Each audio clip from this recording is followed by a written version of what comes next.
Good morning, good afternoon, everyone, and welcome. My name is Sara Pecchinotti. I work for the Forest and Bioeconomy section of the United Nations Economic Commission for Europe. It is a real pleasure to open this technical workshop and to have all of you here today. I will start with a very brief overview of today's agenda, and then I will say a few words to help set the scene for our presentation and discussion today.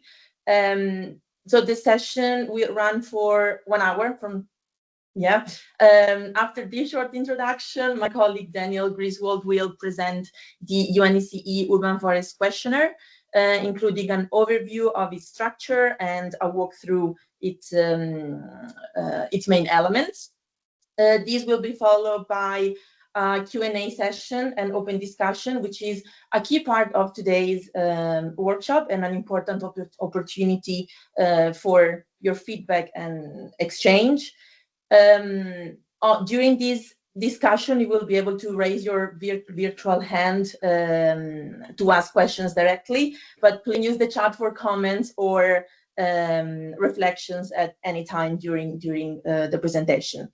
Following this Q&A, we will explain how cities and experts can participate in the pilot phase. And finally, we will conclude with some closing remarks and wish you a good rest of the day.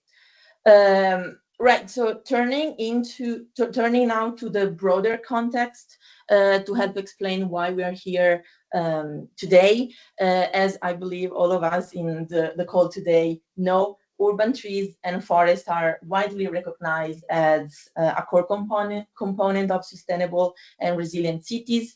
They deliver many essential benefits for climate resilience, to public health, biodiversity, and in general, the quality of life.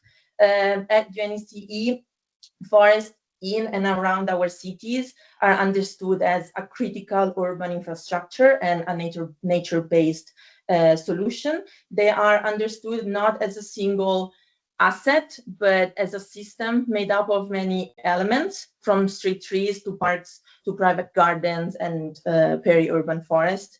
And all these elements are managed across different areas and institutions. And this complexity matters in practice. Benefits are often uneven across a city, and sometimes broad indicators can hide or mask local gaps. Differences in how cities define and assess urban forests also make comparison and shared learning more difficult. But at the same time, urban forest benefits depend on long-term planning and management. Tree planting is, of course, important, but it is only part of a wider process that includes care, stewardship, and eventually renewal over time. And I believe this brings us to a simple principle that underpins, I believe, today's discussion, which is that what is invisible, it's hard to protect, plan for, or improve. So strengthening the visibility and the comparability across cities is therefore a key focus of today's workshop. And with that, I'm very pleased to hand the floor to my colleague, Daniel Griswold, who will introduce the UNECE Urban Forest Questionnaire and explain how it's intended to support cities in building this shared understanding. Thank you very much, and over to you, Daniel. Thank you so much, Sarah, and thanks to everyone who's joining here today. I know we also have a number of cities who've reached out and who will be listening to the recording and other participants. So also welcome if you're joining via the recording. Please do feel free to reach out after the meeting. Yeah, I wanted to just start with framing expectations for today. We had last month a meeting where we walked through the importance of having good data on urban forests.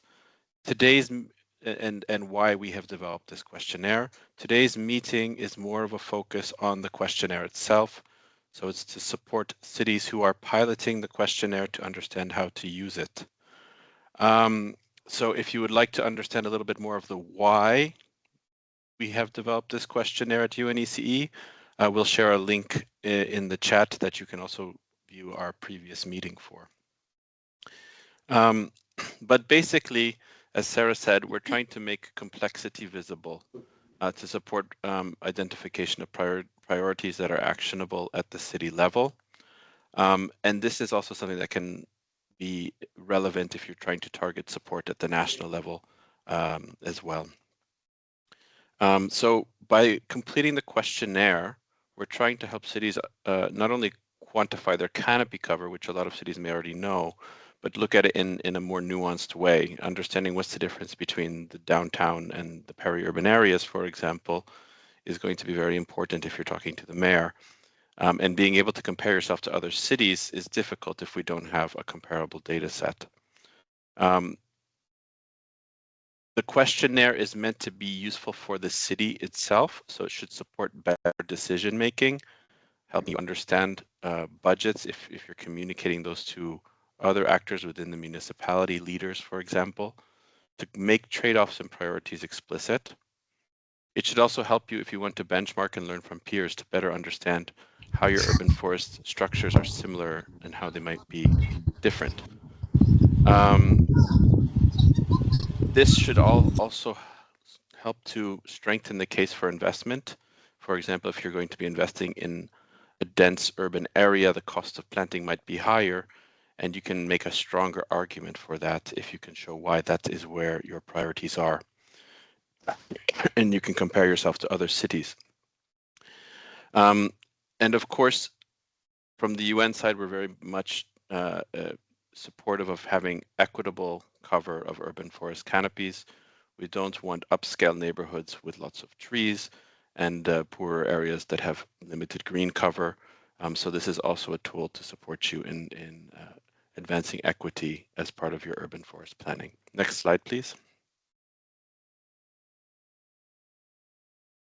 So we're going to start today's walkthrough with an overview of how to complete the questionnaire.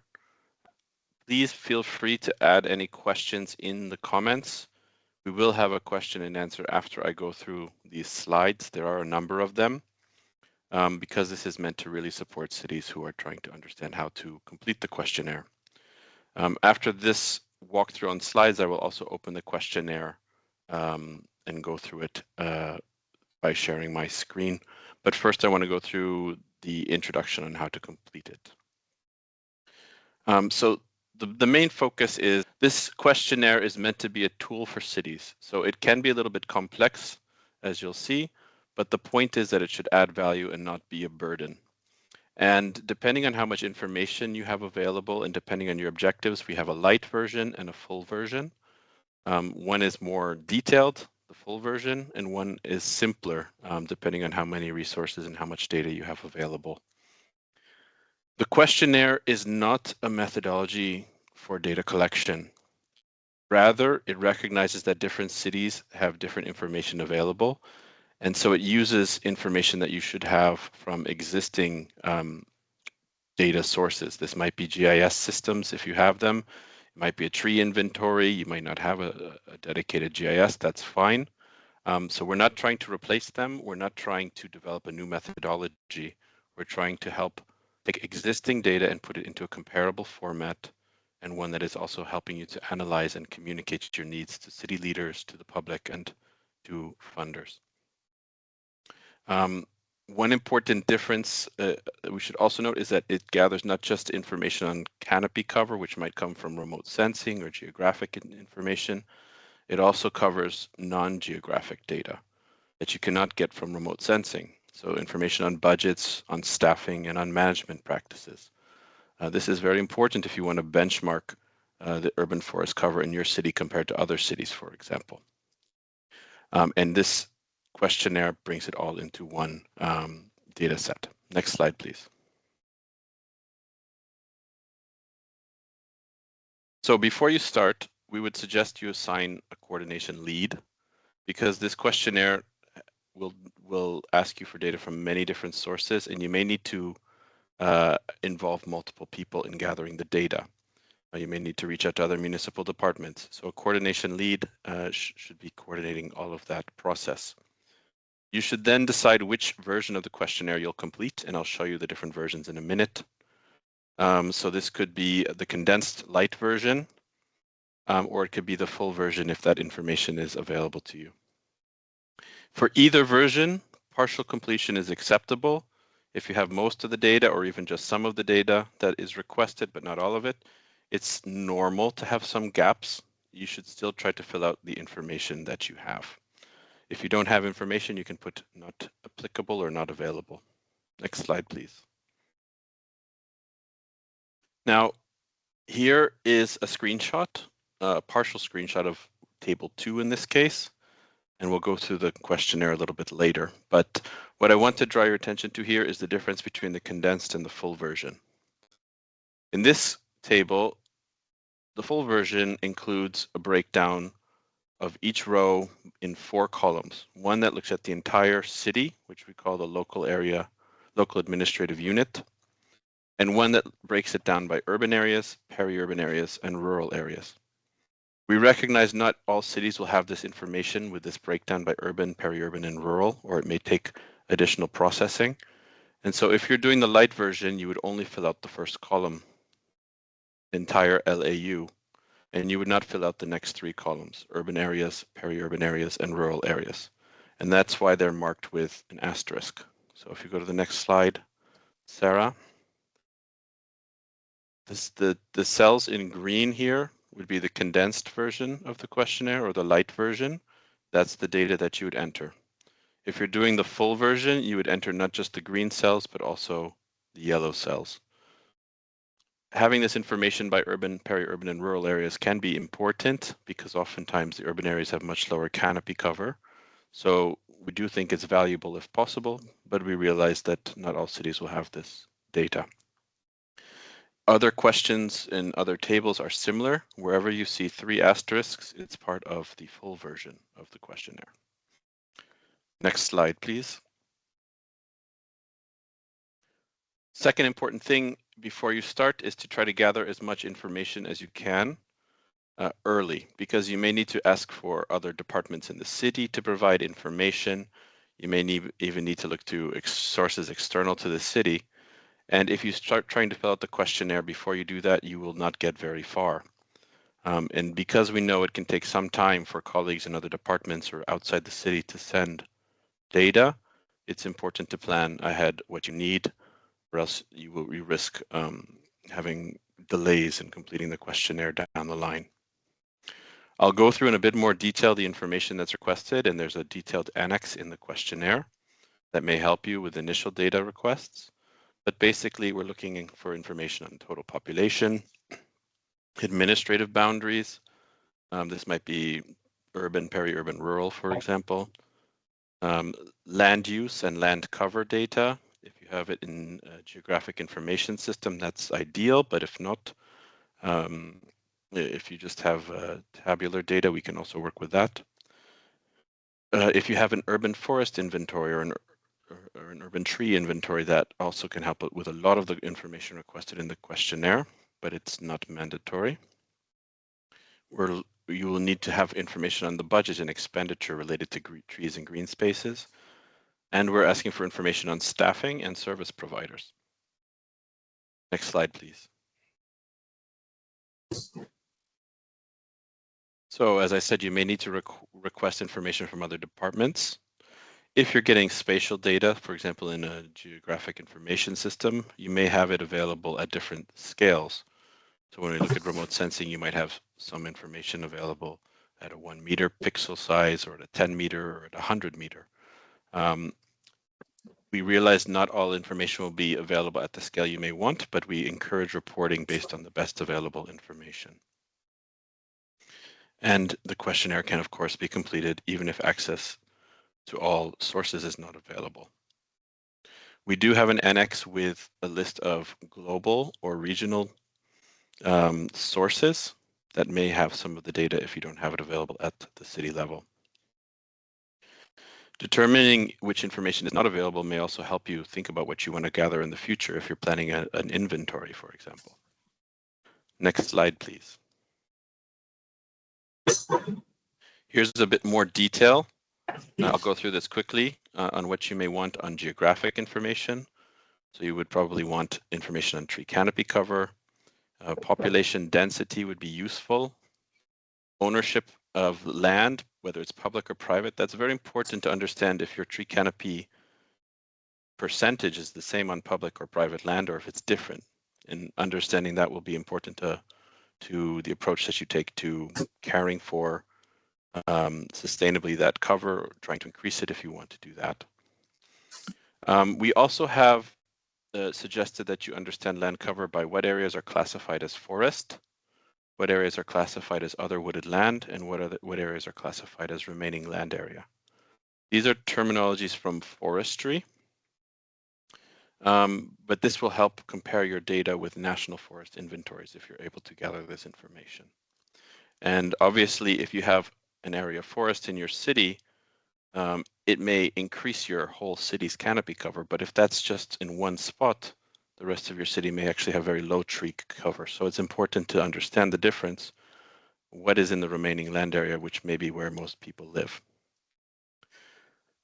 Degree of urbanization, this is urban, peri-urban, and rural. Breakdowns, this varies by countries. And so we're suggesting that you use the definitions from your own administrative context. Next slide, please.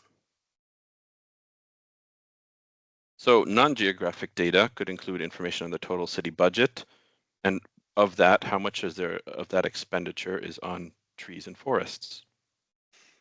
To figure that out, you would probably want to identify which entities have budget to plant, manage, or remove trees. In many cities, there's lots of different municipal departments that have some level of responsibility here. It's not always just one department.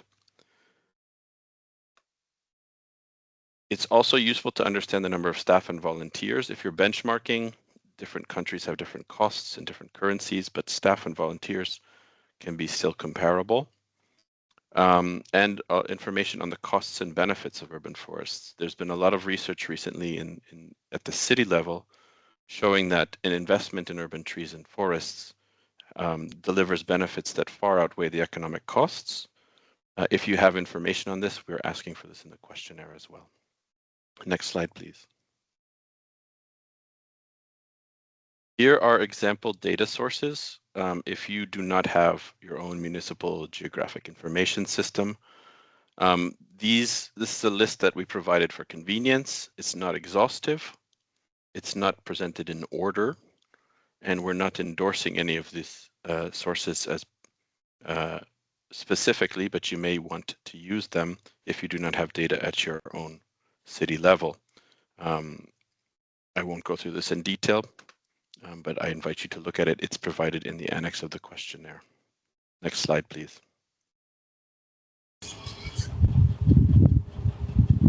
Now, the questionnaire itself. It is structured to have a scorecard, which kind of summarizes the results once you've completed the tables itself. It has some calculated metrics, which we calculate based on your responses, and it has the questionnaire tables where you actually enter the data. So this is why this questionnaire is meant to be a tool for cities. So it's not just for you to give data that we compare at the international level. It's actually meant to have a dashboard and metrics that can help inform your own management at the city level.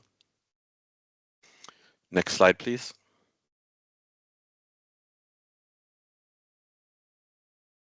There are 16 tables, so this is not a short questionnaire.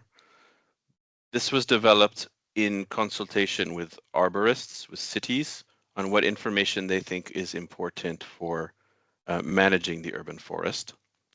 So we tried to keep the tables as simple as possible, but not to simplify them to the point of not being useful. The reason for this pilot is also to get your feedback to see if some of the tables are harder for you to complete, harder for you to get the data, if some of the tables are more useful, if some of the tables are less useful. But this is based on our initial consultations. For each table, we have relevant definitions. for key terms that may help you in understanding how to answer. And we have a consolidated list of definitions in its own tab in the questionnaire file in Excel.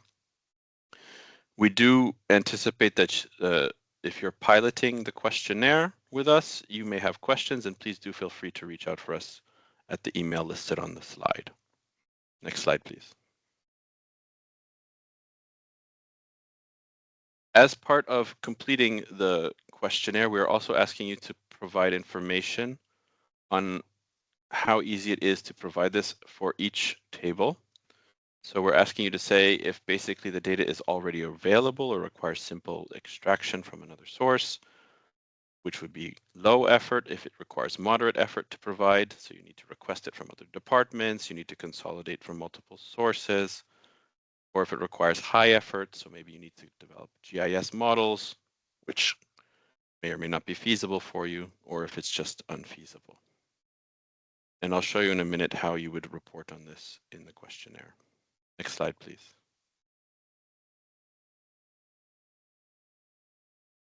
We are also asking you to tell us what the data sources you're using are. So if you have actual data, maybe you have a tree inventory that you've measured and or observed with remote sensing, that would be actual data. Maybe you have a little bit of data, but you have to make some assumptions.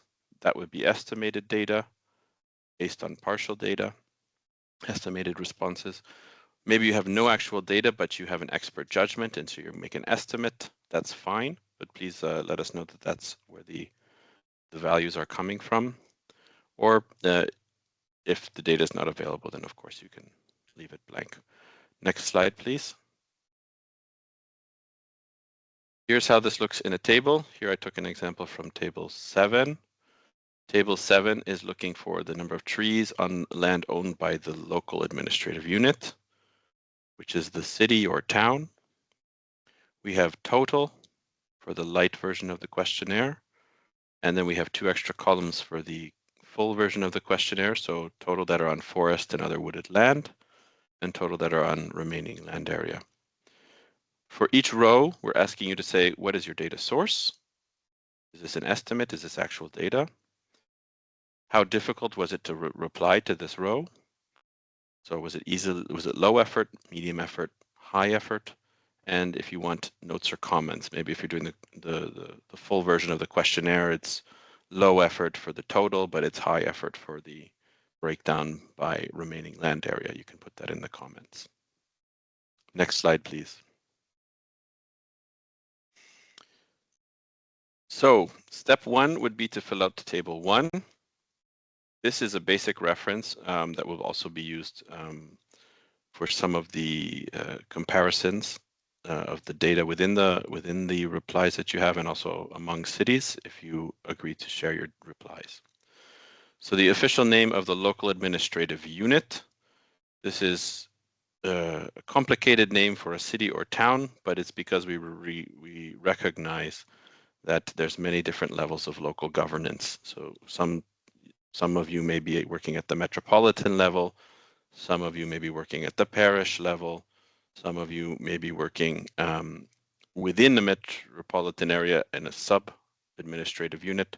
So we did not want to confuse you by saying city. This is whatever your local government is. Asking for data on population.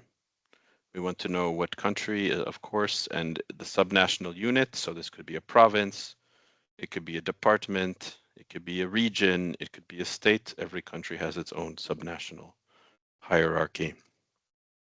The reporting year, so basically this may depend on your sources, but we're asking the year for the canopy cover data principally.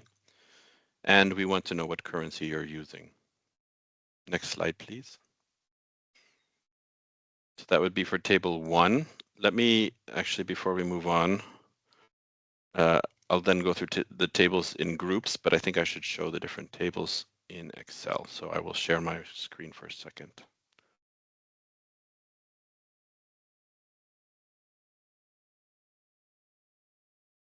And Sarah, can you see my screen?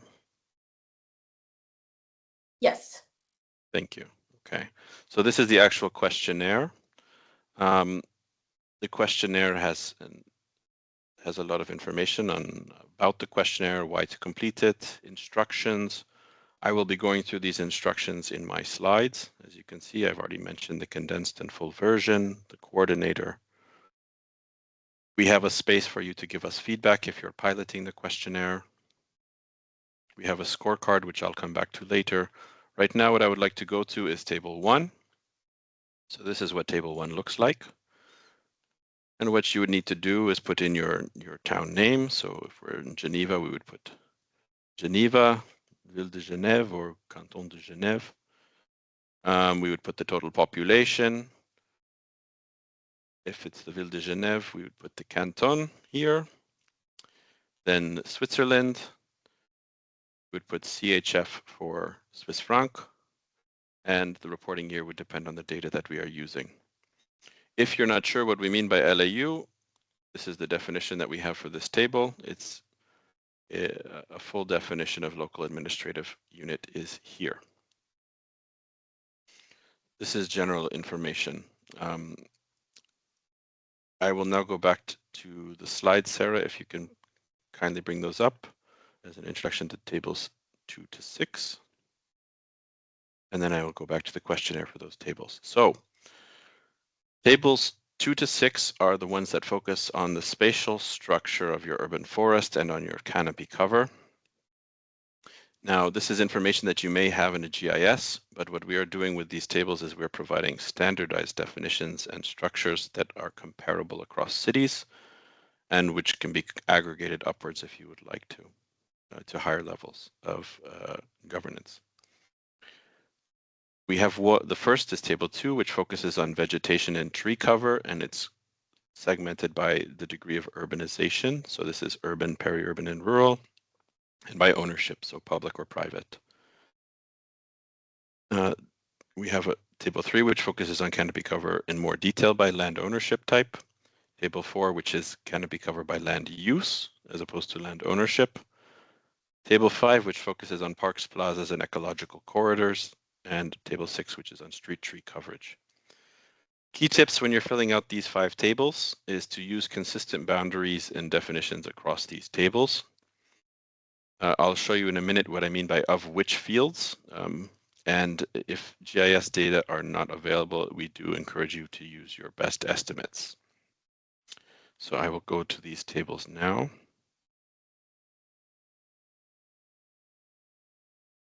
Let me share, there we go.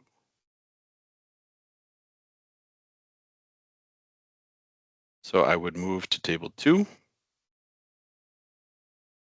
Table 2 is on vegetation and tree cover. So we're also asking for total population because we will use this to break it down by urban, peri-urban, and rural areas, and that will help us to get population density for these areas when we compare it with total surface area. We then ask to split out inland and coastal waters because we don't want to count water when we're looking at canopy cover. And then we break it down by land under public ownership. You'll notice that we don't have private ownership, but that would, in most cases, be the difference between the total area and the land under public area. Some cities may also have public land that's owned by the national government, so we're asking you to specify land owned by the local administrative unit. And then we're also looking at soil and vegetation cover. This is important for a number of reasons. Understanding publicly accessibility. This is linked to one of the SDG targets. Understanding the surface area with soil or vegetation cover is also useful for understanding what is the potential area where you could plant trees so that cities are not setting tree planting targets that are unrealistic. Once we have the total land area, we're also looking for the total canopy cover on public land. We want to understand protected areas, agricultural land. And here is something that would come from another source, which is the mean normalized difference vegetation index. These are normalized values, so they're between -1 and +1.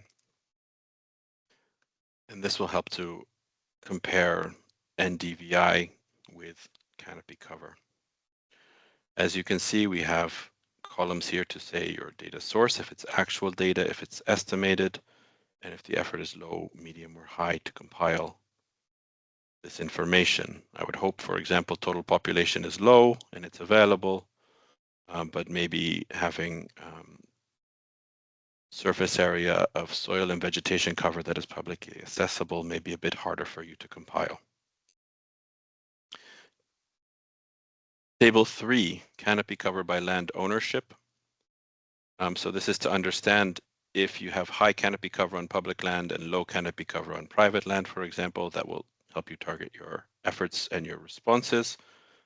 Vice versa, if you have high private canopy cover and low public canopy cover, it would mean you would take a different set of measures, for example. I won't go through this in a lot of detail, but you can see again, we have a simple structure, relatively simple structure. So the data source, we're not differentiating it by the 5 columns. We're just doing one general data source.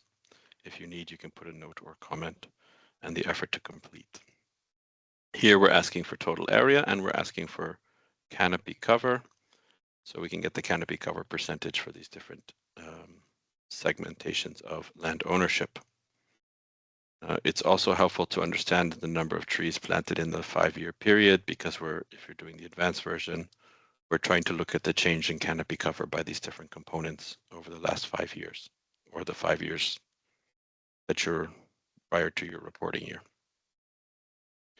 For table 4, current surface area and canopy cover. So this one is where we're trying to look at, is most of your canopy cover coming from forested areas and you maybe have low canopy cover outside of forest and wooded land.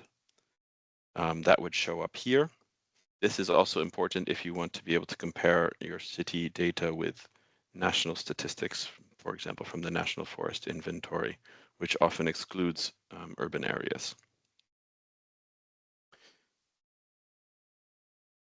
Table 5, tree cover in parks, plazas, and green belts. So we want to know the number of parks, how many of them are small parks, how many of them are big parks. If you're in New York City, you may have one very big park, and outside of that, you may have quite low tree cover. And if you look at the citywide canopy, you would not realize that. So this is where having information by parks can be very useful. Here we have specific definitions for each of these categories. Street tree cover, this is another area where we want to understand better. There's not a perfect way to measure this outside of remote sensing. To try to make it standardized, we're asking you to report the length of your public streets, the total number of trees, and the percent of the length that is under canopy. This may be difficult if you do not have access to GIS. So in those cases, you might not be able to fill this out. Sarah, can we go back to the PowerPoint, please?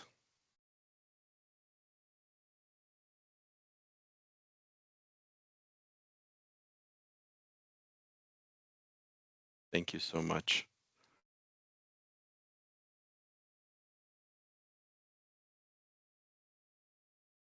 Now, the next set of questions is about tree establishment, diversity, and management. So this is harder to measure with remote sensing. We're trying to look at how effective is your management. So table 7 looks at planting survival and removals. So trees that are cut, basically, or maybe if they die, they would be removed on land that's owned by the city. The most common species, genus, and family. So this is a simple way to think about diversity of tree species. Under climate change, it's important to have diversity of tree species and tree species that are well adapted. We're looking at native and invasive species to understand that composition of your forest as well.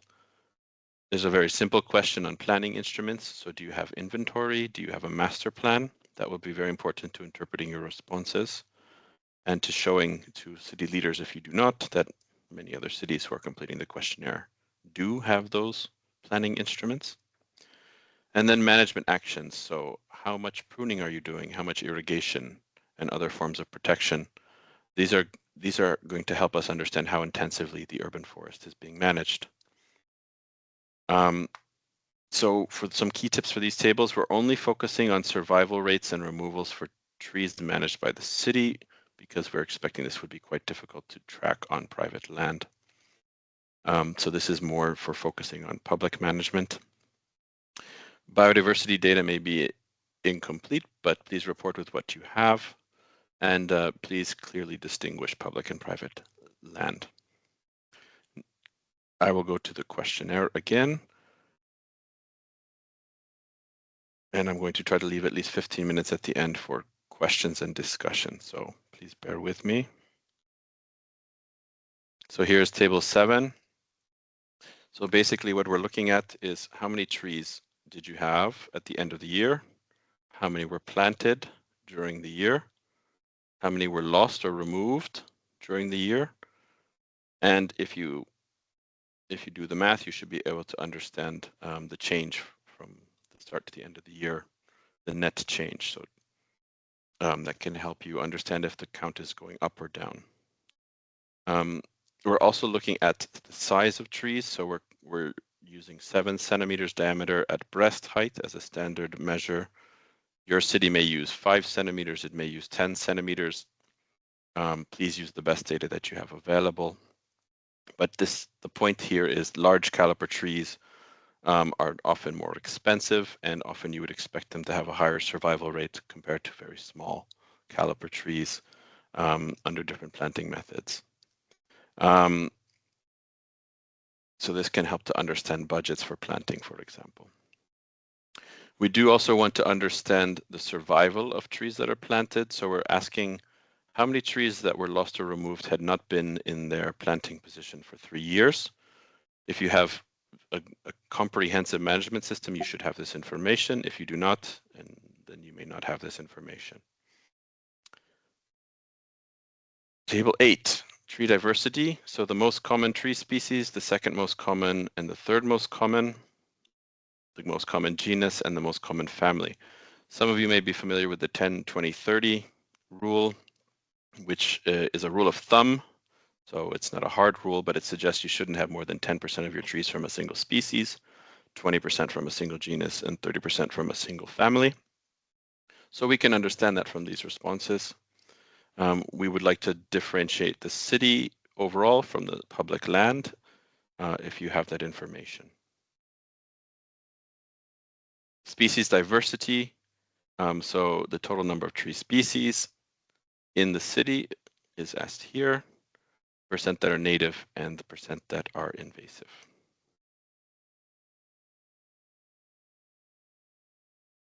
Do you have a tree? So this is urban forest planning and management. This is to understand if you're intensively managing, if you're managing based on plans. So some is quite simple. Do you have an inventory? If you have a cost, this can help to benchmark the costs of tree inventories.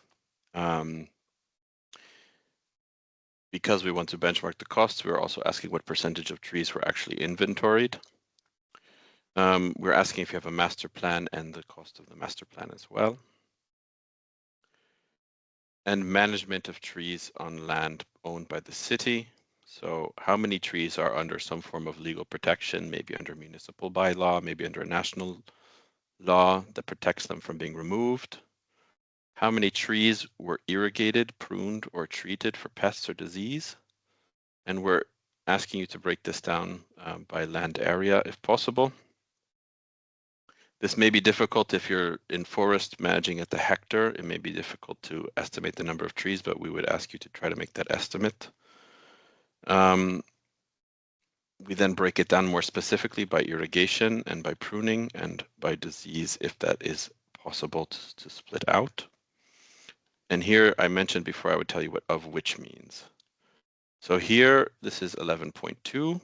This is trees irrigated, pruned, or treated for pest or disease. And then there's 3 categories that fall under 11.2. All of them start with of which. This means that the totals, this is 1, 1, and 1, and this is 2, 2, and 2. They do not have to be the exact total. It could be higher, and that would be consistent, but it could not be lower. That would be inconsistent. So of which means that these ones do not add up to their higher level question. If it doesn't say of which, then these should add up to the higher level question. Sarah, can you bring up the slides again, please?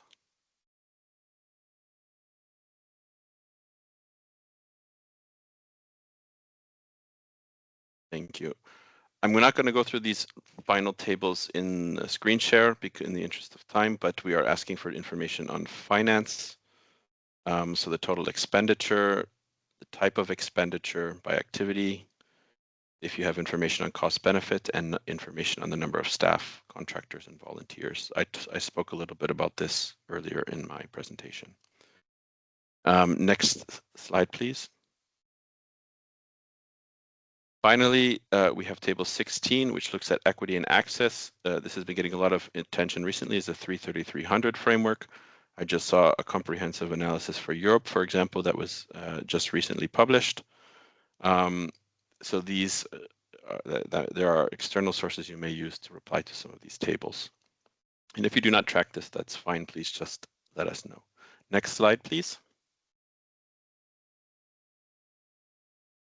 So those are all of the tables.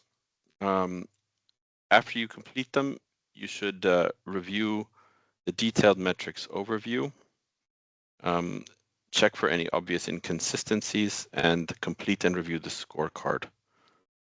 So I will bring up the scorecard very briefly in a screen share. The scorecard has a number of indicators that we calculate based on your responses. So at how much are you spending on urban forestry? How much is that as a share of the overall city budget? And what is the value of urban forest benefits if you have that information? Now, if you think your municipality is spending not enough on urban forestry, but also not doing a terrible job, you might say on a self-assessment category that you would score yourself as a 3. And is action required? Maybe you'd say yes, increase urban forest budget. And you would probably try to specify in what you see as a priority. So this is a scorecard that you are supposed to complete yourself based on the information provided here. Now, how might you decide that? Well, you would look at what's the canopy cover. Okay, so if you see a very low canopy cover on city-owned land, you would say increase urban forest budget because we need to invest in city-owned land. Maybe you would say to plant more trees, or maybe you would say to care for existing trees. Depends on your results. For each of these self-assessment columns on our scorecard, we have some guidance here that may support you to decide if you want to take action. So I will stop sharing there. That will be something you would need to look through on your own in more detail. Sarah, if you can bring up the slides one more time. So as I said, the values will be automatically filled once you complete the tables 1 to 16, and you can evaluate your own performance and determine if action is required using the template. Next slide, please. Now, this is a pilot questionnaire. So we are asking for your feedback. This questionnaire can be revised based on the results of the pilot.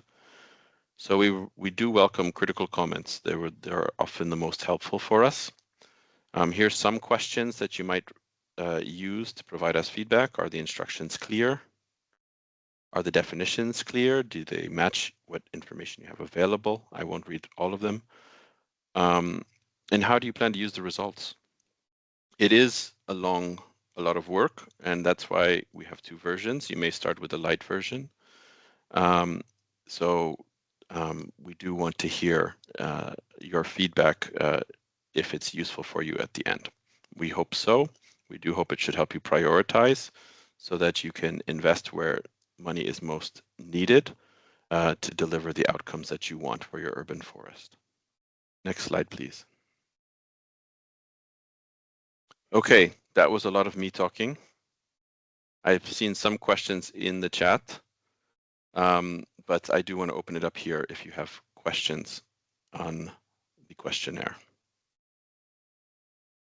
And well, if you do, please raise your hand, and in the meantime, I will try to go through the chat and start replying to questions. So the first I see is, can this questionnaire be used for all cities? Yes. So there's no restrictions on cities that can use it. Because we're piloting it, if you would like to apply it, please send us an email, and we'd be happy to send it to you. There's a question what we will do with the data once we collate it. This is a great question. So on the one hand, the questionnaire, once it's completed, is a tool for you, but we do ask that you share it with us. We do want to collate it because then we can do comparative analysis across cities. If you agree to make it public, we would also publish your city's data, and then other cities could use it for benchmarking. One of the things we've heard when cities develop urban forest master plans is they are not sure how to set targets that are realistic. They set targets that they think are realistic, but they cannot benchmark against other cities to see if they really would be. So this is something that is meant to support that. It could also be used at the national level to see where the critical needs are at the subnational level, which cities may need support, what type of support may be most needed. I see the question, the presentation and questionnaire will be sent by email. This will be sent if you're a city who wants to pilot. You should please send us an email directly to request the questionnaire, and we'd be happy to follow up with you.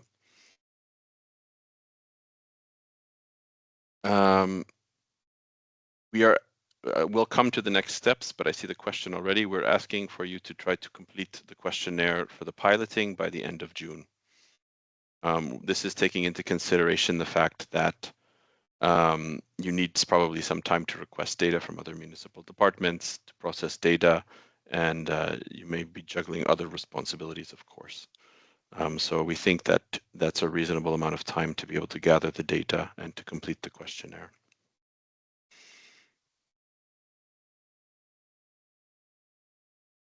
Naomi, I see your question on native trees not being invasive.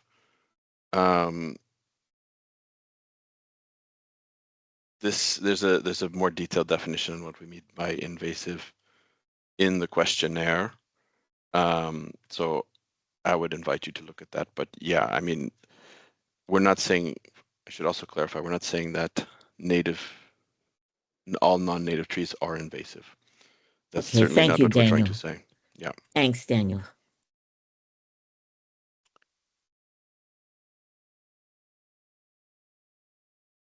If you're not a city, how can you help as a bridge? If you're not a city, if you're a researcher, if you're working in civil society and you would like to work with a city, please, we'd be happy if you want to help us engage a city to apply the questionnaire. So please feel free to reach out to us. I see Sylvain is asking about plantings with a diameter greater than 7 centimeters at breast height, but you did not make this distinction for felled trees or trees that failed to establish. Yes, so Sylvain, I fully agree with you.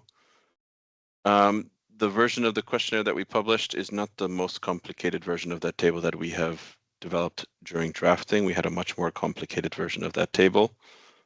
The reason we're piloting it is because, as you can see from some of the comments already, this is quite a lot of work to complete already. So we're trying to find the right balance of detail. We're not going to be able to get into every level of detail that would be needed at the city level necessarily, but we do welcome that feedback in the comments. That's exactly the sort of feedback that we are looking for.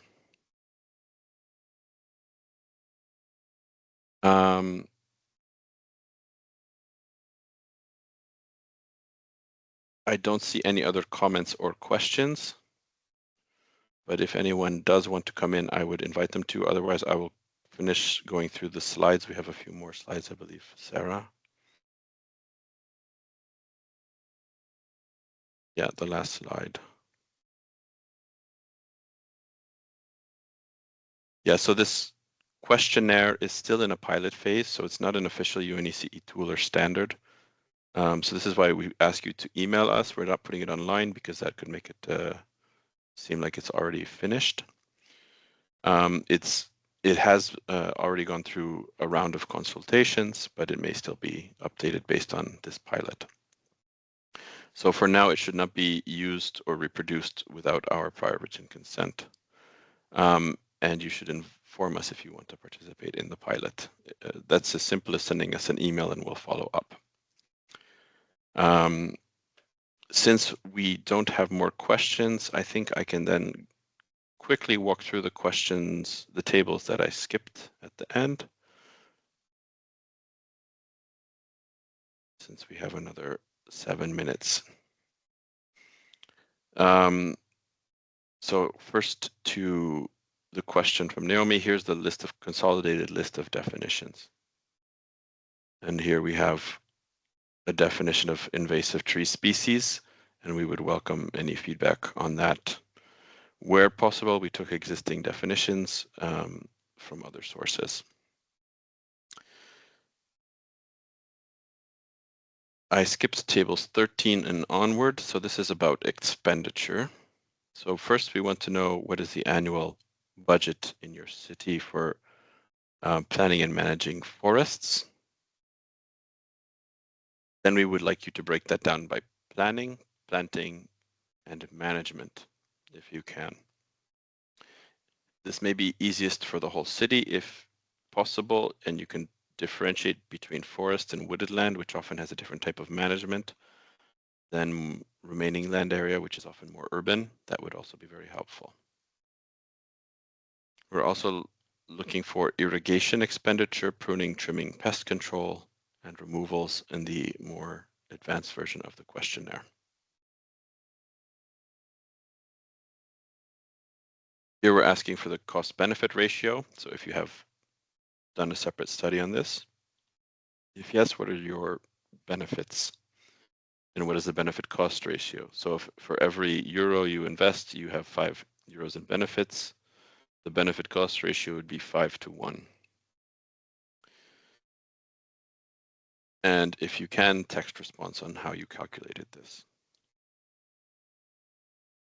For human resources and service providers, we know some cities have mostly staff, other cities have mostly service providers, and many cities have a mix. So we're asking for both. So we would like to know the staff and personnel.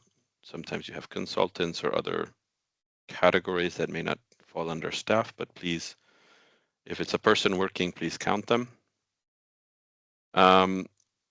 How many of them have access to tree management software? This will help us to also understand the type of workers. How much are you spending on personnel? How much are you spending on external service providers and how many are engaged? Now, here we're asking for the number of individuals who are hired. So if you engage a company, can you please try to estimate the number of individuals from that company who are working for the city on a full-time equivalent basis per year? And then the number of trees planted by volunteers. In some cities, this may be very high. Some cities, it may be very low.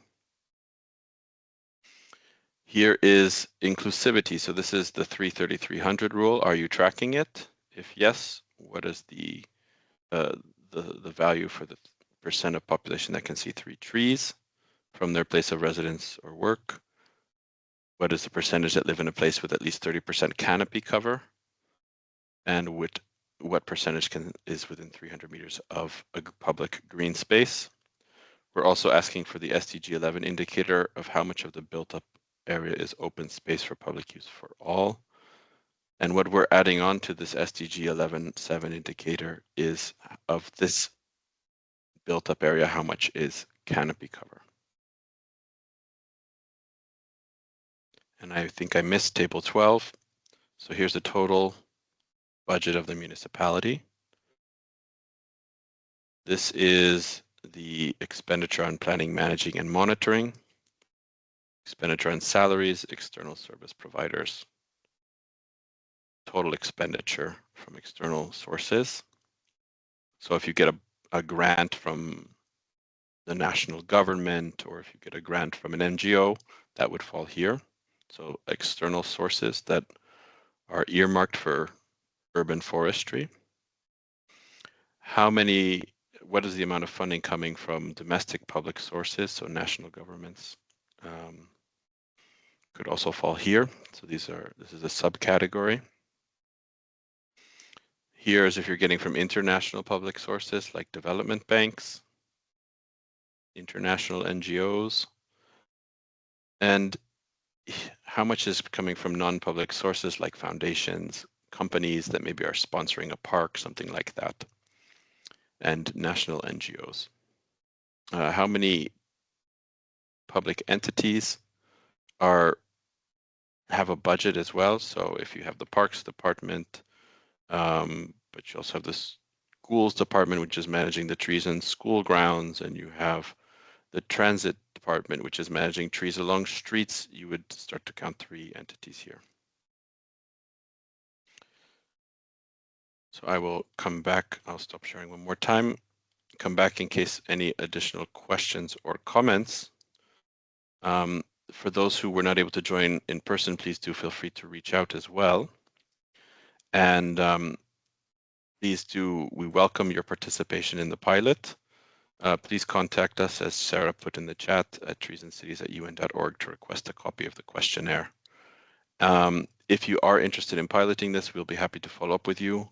There's no funding available, so this needs to be done with your resources. This is actually an important part of the pilot, because if this is not something that you can do with your existing resources, then this questionnaire will not work to be applied more broadly. So that's the reason for that. But those of you who do participate, we hope to have a good set of comparison cities who you can use to benchmark against. So if there are no more questions, I want to thank you all, and we are wrapping up just on the hour. And I look forward to hearing from you. If you're participating in the pilot, we'll of course be in further touch. Thank you so much. Thank you. Goodbye.